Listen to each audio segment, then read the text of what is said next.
présentation. Et on enchaîne, là, sans trop tarder, on va donner la parole à Madame Hind Marabti de l'Institut oncologique de Rabat, qui va nous entretenir sur l'apport de la chimio et la thérapie ciblée sur les métastases hépatiques des cancers colorectaux. Tu as la parole, Hind. Je vous remercie tout d'abord pour votre invitation. Et en fait, le cas clinique était une excellente introduction au traitement médical du cancer colorectal métastatique de manière générale et métastatique au foie en particulier. Ce que je voulais vous dire, c'est que l'objectif du traitement médical par chimiothérapie et thérapeutique ciblée est de prolonger la survie globale des patients tout en améliorant leur qualité de vie et surtout d'obtenir une rémission lorsqu'on arrive à opérer les métastases. Donc c'est un objectif que tous les oncologues doivent garder en tête et donc présenter systématiquement leurs patients en réunion de concertation pluridisciplinaire. Il y a eu des progrès thérapeutiques majeurs depuis les années 90, où on n'avait que le 5-fluorouracil, jusqu'à l'avènement des thérapeutiques ciblées, et pas seulement les thérapeutiques ciblées qui ont amélioré le pronostic, mais aussi les triplés de chimiothérapie. On va en parler, on en parle de plus en plus actuellement. L'association de 3 drogues de chimiothérapie qui peuvent avoir un intérêt notamment pour la résection des métastases, mais également dans certains sous-types moléculaires qui sont de très très mauvais pronostics. Donc l'arsenal thérapeutique s'est élargi, mais la stratégie thérapeutique est devenue très complexe et donc en fait ce cas clinique illustre très bien la complexité de la stratégie thérapeutique. Ces thérapeutiques ont fait émerger un spectre de toxicité que les oncologues ont appris à gérer et donc on va voir quelles sont les différentes options thérapeutiques dont on dispose et quelles sont les différentes indications en fonction des différentes situations. Et donc plusieurs facteurs vont entrer en ligne de compte pour le choix du traitement. Je vous montrerai des guidelines avec des algorithmes très très très compliqués. Et en fait, c'est essentiellement les réunions de concertation pluridisciplinaire qui vont nous permettre de prendre des décisions en s'aidant de ces guidelines. Donc bien sûr, l'état général du patient, les comorbidités qui vont nous faire choisir tel ou tel traitement, les facteurs liés à la tumeur et essentiellement la résécabilité des métastases. La présentation clinique, une présentation clinique asymptomatique comme le patient de tout à l'heure, un patient totalement asymptomatique sur le plan digestif et sur le plan de ses métastases, n'a pas les mêmes options thérapeutiques qu'un patient qui a une maladie très agressive et très symptomatique. Le profil de toxicité, il faut le prendre en ligne de compte. On a vu, la toxicité à l'oxaliplatine peut être un facteur limitant à son utilisation. Notamment, par exemple, pour la chirurgie, il ne faut pas utiliser trop d'oxaliplatine pour éviter les complications sur le foie.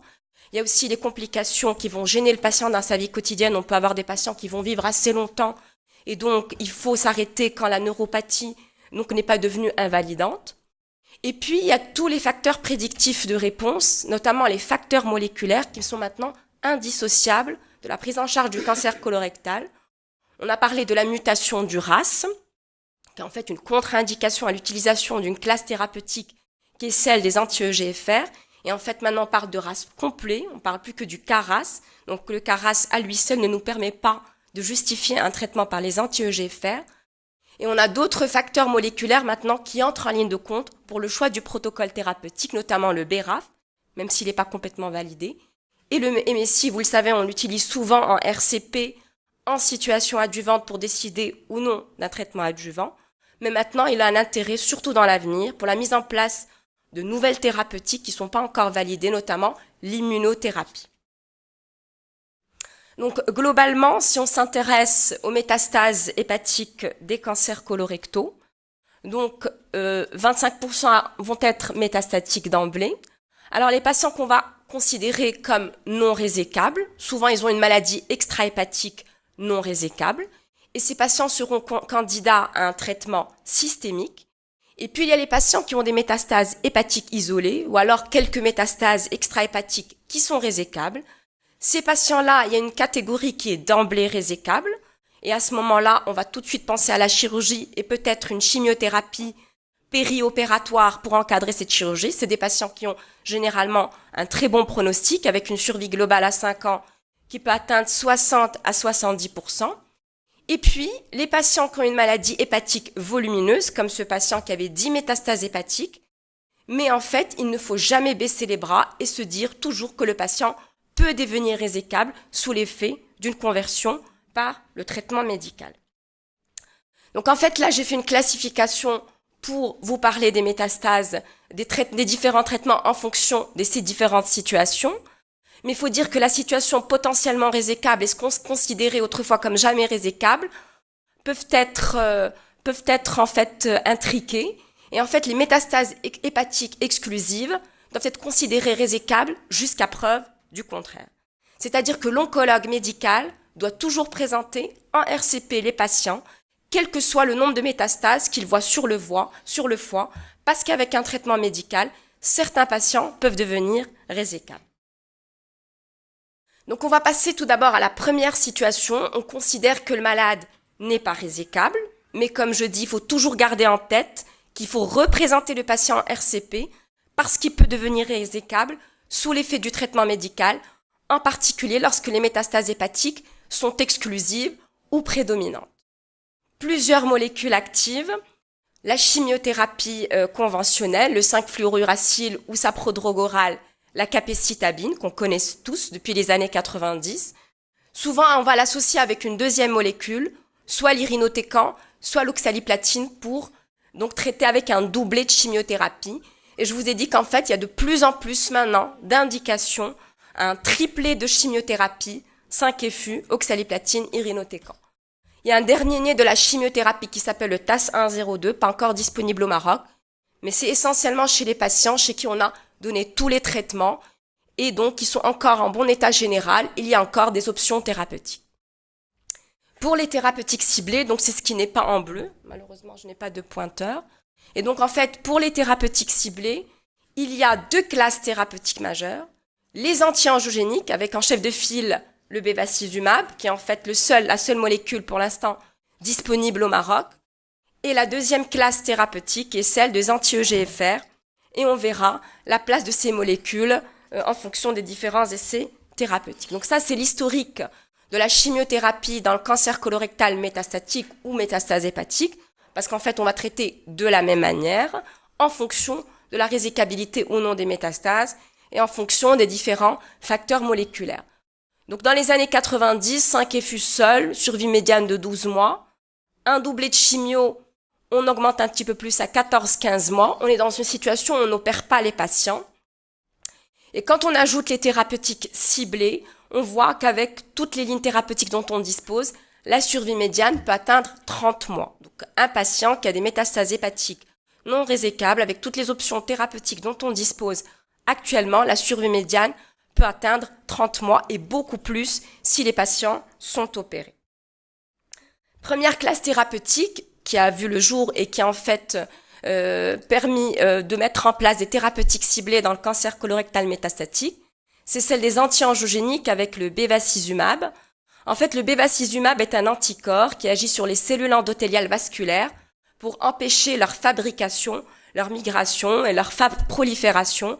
En fait, il empêche la vascularisation tumorale de se développer et aussi il normalise la vascularisation tumorale qui est généralement délétère.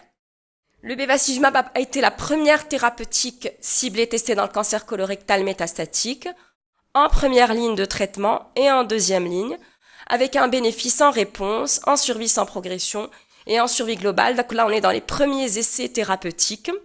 Il a été associé aux différents protocoles, FOLFIRI, FOLFOX, avec toujours un bénéfice en survie globale. Après, on s'est dit chez des patients qui avaient reçu que de la chimio, est-ce qu'on peut mettre de l'Avastin en deuxième ligne? Et ceci a été démontré également par des essais thérapeutiques. Alors, on a parlé tout à l'heure de l'aflibercept, il y a une autre molécule qui s'appelle le ramucirumab. Ce sont tous en fait des anti-angiogéniques avec un mécanisme un petit peu différent du bevacizumab. On comprend pas bien leur place dans la prise en charge thérapeutique, puisqu'en fait, ils n'ont pas été comparés au bevacizumab. Ils sont à peu près situés au même niveau en deuxième ligne de traitement. Pour l'instant, ils ne sont pas encore disponibles au Maroc. La question qu'on s'est posée avec le bevacizumab, si on a fait une première ligne de chimio avec le bevacizumab, le patient progresse. Est-ce qu'on change la chimio et le bevacizumab? On change que la chimio et on maintient la pression sur les vaisseaux. Cette étude a essayé de répondre à cette question. C'est des patients qui avaient reçu bevacizumab puis chimio. On a randomisé en deux bras, poursuite du beva en changeant la chimio, ou alors on ne poursuit pas le beva. Et concept du maintien de l'action anti-angiogénique a été validé par cette étude qui s'appelle TML. On a un bénéfice en survie globale à poursuivre la pression par l'anti-angiogénique. Alors j'ai parlé du triplet de chimiothérapie. On a des données plus récentes qui démontrent le folfirinox, association de 3 molécules de chimiothérapie, était essentiellement utilisé dans les métastases qui étaient potentiellement résécables. Et le chirurgien nous disait qu'il fallait une réduction volumétrique très importante pour pouvoir opérer les patients. Donc on utilisait ces triplets de chimiothérapie pour avoir une réponse objective très importante. Et en fait, dans cette étude, on a utilisé le triplet de chimiothérapie avec le bevacizumab chez des patients qui avaient des métastases non résécables. Et on s'est rendu compte en fait que le triplet de chimio avec le bevacizumab améliorait la survie globale des patients.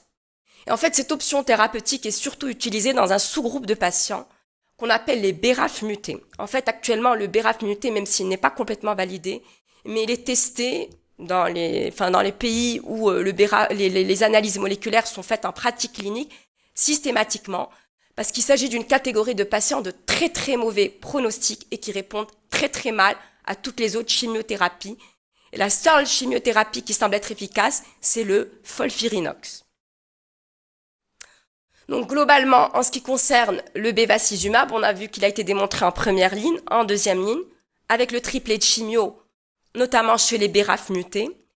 En ce qui concerne la toxicité, il y a essentiellement une toxicité qui est asymptomatique. Souvent, le patient ne va pas rapporter de symptômes. Il faut surtout surveiller l'hypertension artérielle, qui n'est pas une contre-indication et qui va nécessiter l'introduction d'antihypertenseurs. Et il faut un certain intervalle libre avec la chirurgie, on le verra un peu plus tard, dans les métastases qui sont résécables. Deuxième classe thérapeutique, celle des anti-EGFR. Cette fois-ci, on n'agit plus sur les cellules vasculaires, endothéliales, qui entourent la tumeur, mais on agit sur les cellules tumorales, sur un récepteur qui s'appelle l'épidermal growth factor récepteur. On bloque ce récepteur pour bloquer la survie et la prolifération des cellules tumorales. 2 molécules, cetuximab et panitumumab. On parle souvent de RAS. Alors qu'est-ce que c'est que le RAS? Le RAS est une petite molécule qui se trouve sur cette voie de signalisation au niveau de la cellule tumorale et qui est donc reliée à l'EGFR. Si vous bloquez cetuximab et panitumumab, on bloque toute cette voie. Or, quand le RAS est muté, cette voie est constitutionnellement active, indépendamment du blocage en amont. Ce qui fait que quand le RAS est muté, ça sert à rien de bloquer le GFR. Et auparavant, on ne parlait que de KRAS, mais d'autres mutations du RAS ont été identifiées comme des biomarqueurs prédictifs négatifs de la réponse aux anti-EGFR. Et ce qui fait que maintenant, parler du KRAS n'a aucune valeur. Il faut que le patient ait dans son compte rendu la mutation de KRAS et de NRAS pour dire qu'il est éligible ou non à un traitement par anti-EGFR. Globalement, 50% des patients sont mutés RAS, donc aucune indication aux anti-EGFR, et 50% des cancers colorectaux sont sauvages et donc ont un statut RAS sauvage et sont éligibles aux anti-EGFR. Donc même cheminement que pour les anti-angiogéniques, un bénéfice qui est démontré en survie globale, en première ligne, en deuxième ligne et en troisième ligne de traitement. Donc on a 2 classes moléculaires, pour les anti-EGFR que chez 50% des cas, avec un bénéfice en survie globale. Pour vous montrer l'intérêt du RAS, ça c'est les premières études où on n'utilisait que le KRAS, utiliser des anti-EGFR chez un KRAS muté peut s'avérer délétère. Donc nécessité de faire un diagnostic moléculaire avant de traiter les patients. Les anti-EGFR ont une toxicité plutôt symptomatique, donc ça peut être entré en ligne de compte pour le choix chez les patients. Ils entraînent une toxicité symptomatique à type de rash et d'acné qui peuvent être très invalidants sur le plan esthétique. Et à ce moment-là, il faut discuter avec le patient par rapport à ses préférences. Chez les patients lourdement pré-traités, il y a encore des options thérapeutiques. Il arrive souvent que des patients aient reçu le bevacizumab, les anti-EGFR et qui sont toujours en bon état général, même si la maladie est non résécable. Il y a toujours des options thérapeutiques. C'est juste pour vous dire qu'en fait, chez les patients lourdement pré-traités, on peut utiliser un autre angiogénique qui est utilisé par voie orale qui s'appelle le regorafenib. On peut utiliser également cette chimiothérapie qui est d'origine asiatique qui s'appelle le TAS-102. Vous voyez, chez des patients qui ont eu plus de 4 lignes de traitement, on a toujours un bénéfice en survie globale à faire une chimiothérapie. La question qui s'est posée, puisqu'on a deux grandes classes moléculaires efficaces, les anti-EGFR et le bevacizumab, chez les races wild type, chez les races mutées, pas d'anti-EGFR, que faut-il faire? On a comparé ces deux classes thérapeutiques, et en fait, on s'est rendu compte qu'il n'y avait pas vraiment de différence entre les deux. L'essentiel, c'est qu'on atteint des survies médianes de l'ordre de 30 mois. Le plus important, c'est de les utiliser tous dans la séquence thérapeutique. Donc, voici les guidelines de l'ESMO de 2016. Je ne sais pas si on voit bien les diapositives. Pour les patients chez lesquels on veut seulement un contrôle de la maladie, vous voyez qu'on traite en fonction des analyses moléculaires. Quand le RAS est muté, on traite par ce qu'on veut. Quand on traite par le bevacizumab. Quand le RAS est sauvage, on traite par ce qu'on veut. Et quand le BRAF est muté, c'est le triplet de chimiothérapie plus bevacizumab, donc le triplet de chimio a rejoint l'arsenal thérapeutique, même chez des patients qu'on ne veut pas opérer. Alors, hot topic, je ne pouvais pas ne pas vous en parler. Donc, cette distinction côlon droit et côlon gauche, ça a fait l'objet d'innombrables présentations cette année dans le congrès américain et dans le congrès européen. Différence de pronostic, mais également facteurs prédictifs de réponse à tel ou tel traitement. En fait, les orateurs expliquaient que le côlon droit était différent du côlon gauche sur le plan embryologique, sur le plan épidémiologique, des sujets plus âgés, des femmes pour le côlon droit, sur le plan bactériologique. Et ce qui explique surtout cette différence de pronostic entre le côlon droit et le côlon gauche, c'est essentiellement les facteurs moléculaires. Je vous ai parlé du BRAF muté, en fait, qui est un facteur de mauvais pronostic. Les côlons droits expriment le BRAF, expriment le MS6, qui explique qu'ils sont de mauvais pronostics. Et encore plus loin, ils ne répondent pas de la même manière aux différentes chimiothérapies et aux différentes thérapeutiques ciblées. Et cette année à l'ESMO, il y avait un débat pour, contre, une controverse par rapport au traitement du côlon droit et gauche, différemment en fonction des différentes thérapeutiques, mais ce n'est pas encore complètement validé. Dans les perspectives thérapeutiques, il y a aussi l'immunothérapie qui voit le jour dans toutes les pathologies cancéreuses. Cette immunothérapie de deuxième génération est différente de l'interféron et de l'interleukine qu'on connaissait, qui était une immunothérapie non spécifique et qui donnait beaucoup d'effets secondaires. C'est une immunothérapie de deuxième génération, en fait, s'appelle l'immunothérapie anti-checkpoint. C'est quoi l'immunothérapie anti-checkpoint? C'est une immunothérapie qui a pour objectif de restaurer la réponse immunitaire antitumorale.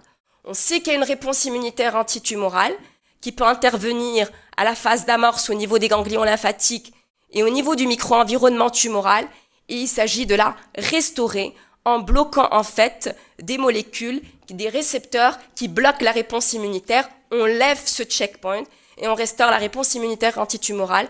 Et on a des données intéressantes chez des patients qui sont MSI positifs, ce qui représente à peu près 4% des cancers colorectaux métastatiques.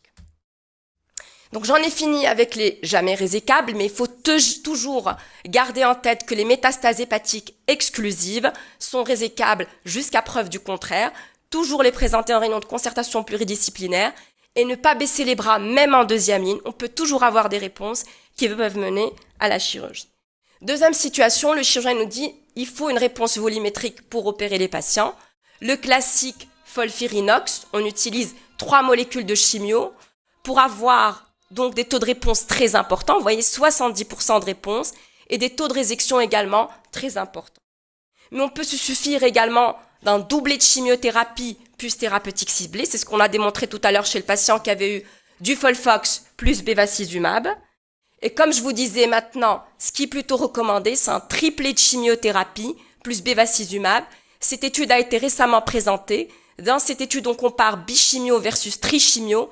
Et l'objectif principal est le taux de résection hépatique. On voit que le taux de résection passe de 45% à 57%, mais surtout un bénéfice en survie globale avec une survie médiane non atteinte chez les patients qu'une triple chimiothérapie. Et donc le message aux oncologues dans tous les derniers congrès, c'est d'utiliser de plus en plus le FOLFIRINOX, le triplet de chimiothérapie.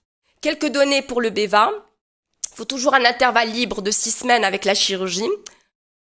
Et en cas d'embolisation portale, il faut un intervalle libre d'au moins 4 semaines car le BEVA risque de réduire la régénération hépatique. Donc globalement, pour les métastases colorectales potentiellement résécables, il faut donner une chimio intensive pour pouvoir donner une réduction volumétrique importante. Et de plus en plus, on s'oriente vers un triplet de chimio plus biothérapie et opérer au moment où la réponse est maximale et ne pas trop tarder pour ne pas se retrouver dans la toxicité hépatique. Il y a tous les traitements locaux-régionaux, la chimiothérapie intra-artérielle, la chimioembolisation, la radioembolisation. Donc il faut introduire dans l'arsenal thérapeutique qu'on n'utilise pas encore au Maroc et qui peuvent nous aider dans les maladies prédominantes hépatiques sans maladies extra-hépatiques résécables. Dernier chapitre, celui des métastases qui sont résécables d'emblée. La question qui se pose, faut-il faire ou non une chimiothérapie? En fait, c'est une situation qui est très difficile à mettre dans des essais cliniques, comme l'a dit le professeur Vibert tout à l'heure. C'est une situation où on peut rarement bien sélectionner les patients pour le mettre dans des essais cliniques, et ce qui fait que le seul essai clinique dont on dispose est celui de Norlinger. On encadre la chirurgie par une chimiothérapie périopératoire de type FOLFOX4. Et cet essai a répondu à son objectif primaire qui était la survie sans progression, avec un bénéfice en survie sans progression à 3 ans pour les patients éligibles et les patients réséqués. Et ça, c'est les guidelines de l'ESMO en 2016. On tient compte des critères chirurgicaux pour se décider chirurgie ou chimio en premier, mais aussi des critères oncologiques. Et en fait, dans ces critères oncologiques, on tient compte du caractère synchrone ou métachrone des métastases. Le caractère métachrone des métastases est un caractère pronostique favorable qui va faire qu'on va plus aller vers une chirurgie d'emblée dans les métastases métachrones avec un intervalle libre de rechute assez long, alors que quand on est dans une situation de métastase synchrone, on va plutôt aller vers une chimiothérapie première. Et donc tout cela doit figurer dans les discussions, dans les réunions de concertation pluridisciplinaires. Donc il y a les critères chirurgicaux, mais il y a aussi les critères pronostiques. Alors j'ai voulu vous mettre 2 dernières slides sur le rectum, et en fait surtout une présentation d'un Américain à l'ASCO 2016. Quand on parle de rectum, le chirurgien présente le cas, il regarde les oncologues médicaux, qui regardent les radiothérapeutes, le radiothérapeute regarde le chirurgien, et plus personne ne sait quoi faire. Donc pour les adénocarcinomes du rectum, donc les stratégies thérapeutiques peuvent être très complexes par rapport donc à la séquence thérapeutique. Et une étude intéressante qui est encore en cours, qui n'est pas complètement validée, on utilise ce triplet de chimiothérapie FOLFIRINOX. Donc ce sont des patients qui donnent des méta-hépatiques initialement non résécables. On fait 4 cycles, on évalue et on continue 4 cycles supplémentaires. On voit que la réponse augmente de 45% à 76% quand on fait 8 cycles. Ici, il n'y a pas de radiothérapie dans la stratégie thérapeutique. Et 28% des patients qui étaient initialement non résécables, on peut avoir une chirurgie des métastases. Et en fait, le fait de les mettre sous FOLFIRINOX, une chimiothérapie qui donne un très haut taux de réponse objective, permet de donner du temps, donc, pour la stratégie thérapeutique, en particulier pour la prise en charge de la tumeur primitive. Il y avait également de très bonnes réponses sur les métas et sur la tumeur primitive. Donc, globalement, voici le résumé. Pour les métastases qui sont d'emblée résécables, on va tenir compte des critères oncologiques favorables, défavorables, notamment le caractère synchrone ou métachrone des métastases. Dans les métastases synchrones, on va plutôt aller vers la chimiothérapie périopératoire avant la chirurgie. Quand la maladie est jamais résécable, donc il faut toujours donc faire des séquences thérapeutiques les unes après les autres, et le triplet de chimio maintenant un intérêt chez les BRAF mutés. Pour les potentiellement résécables, on s'oriente de plus en plus vers une biothérapie plus triplet de chimio, et gardez en tête que les métastases hépatiques exclusives sont résécables jusqu'à preuve du contraire. Donc il faut une stratégie multidisciplinaire vraie et répétée dans le temps, et surtout une gestion des toxicités par les oncologues, donc pour pas avoir des toxicités qui vont devenir qui vont être un frein à l'utilisation des chimiothérapies par la suite. Et ce que je voulais vous dire aussi, c'est que la chirurgie est le seul garant d'avoir des pauses thérapeutiques pour les patients, pour avoir également un bénéfice en survie globale. Et l'avenir du traitement médical sera certainement cette classification moléculaire qui s'appelle le Consensus Molecular Subtypes. Donc maintenant, on classe le cancer colorectal en 4 classes moléculaires qu'on appelle CMS 1, 2, 3, 4. Et lorsqu'on a vu la corrélation avec côlon droit et côlon gauche, on pense que le côlon droit est un CMS 1 et CMS 3. C'est pour cela qu'en fait qu'il est de mauvais pronostics, et probablement l'avenir sera de traiter les patients en fonction de cette classification moléculaire. Et je vous remercie.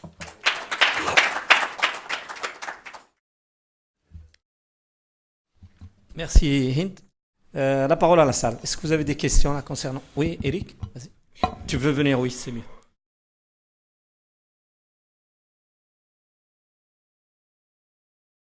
Merci beaucoup pour cet exposé, c'était brillant. C'est pas une question en fait, c'est plus une discussion, une remarque.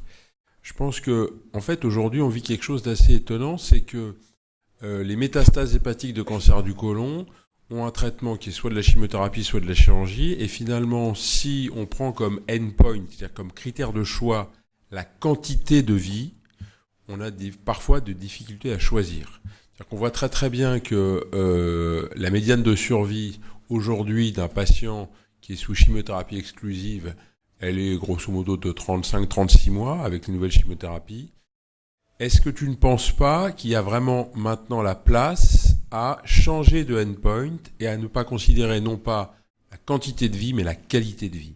C'est-à-dire que moi je rêve de faire un travail qui cette fois-ci pourrait peut-être être randomisé, ça serait d'analyser finalement chez quelqu'un qui a plus de 6 métastases hépatiques de cancer du côlon, si en termes de qualité de vie, la chirurgie fait mieux ou moins bien que la chimiothérapie. Je pense que la qualité de vie est un endpoint très important à mesurer, mais le problème c'est de le mettre en objectif primaire. Ce n'est pas un critère, c'est souvent, il y a une part de subjectivité qui rentre en ligne de compte dans la qualité de vie. Par contre, mettre la survie globale comme critère, on l'a vu par exemple dans les études avec la chirurgie, lorsqu'on a mis la survie globale, on a échoué, on n'a pas mis comme objectif primaire, mais la survie globale était négative, parce qu'en fait, il faut un très très grand nombre de patients pour montrer un bénéfice en survie globale. Et le bénéfice en survie globale, par exemple en situation adjuvante, est tellement minime qu'il faut un nombre très important. Donc en fait, il faut que vraiment l'essai ait un critère de jugement mesurable et qui soit fiable. Je pense que c'est ça le problème avec les études de qualité de vie. Non mais tu sais qu'il y a des études de qualité de vie avec des formulaires tout à fait standardisés. Oui, les RTC, je pense en particulier au SF36, au RTC. Les RTC. Et je crois qu'il faut que les chirurgiens comme les oncologues s'intéressent à la qualité de vie. C'est-à-dire que par exemple à Paul Brousse, on a une base de données prospective des hépatectomies, qui est une base de données qui a été développée par Olivier Farge, Emmanuel Boleslavski et moi, dans laquelle on mesure de manière prospective la qualité de vie évaluée par SF36 avant la chirurgie, à 3 mois et à 6 mois après la chirurgie. Et ce qu'il faut, c'est que on puisse évaluer ces résultats par rapport à des malades comparables qui ont eu de la chimiothérapie exclusive. Mais le problème, c'est que je n'arrive pas à faire ça. Oui, mais en fait, il faut inclure les patients qui ont les mêmes critères, chimiothérapie versus chirurgie. Et je pense qu'il y a une situation aussi très, très difficile. Ouais, parce que souvent, c'est pas les mêmes indications. C'est ça le problème des essais cliniques. Et les essais cliniques sont assez carrés sur les critères d'inclusion des patients. C'est pour ça qu'on n'arrive pas à inclure beaucoup de patients dans les essais de chirurgie. C'est ça le principal. Mais je pense que si on, mais ce serait un excellent essai si on change pas, si on continue à utiliser uniquement la quantité de vie pour pouvoir décider de stratégie, je pense qu'on va totalement passer à côté de pas mal de choses. Voilà. Et de toute façon, même dans les essais de chimio, les données de qualité de vie ne sont pas souvent rapportées. Et donc ça aussi, c'est un problème. Il y a d'autres questions dans la salle, hein, avant de passer à l'observation concernant le carcinome hépatocellulaire. S'il n'y a pas de questions sur la chimio, donc on enchaîne. Merci, Hind.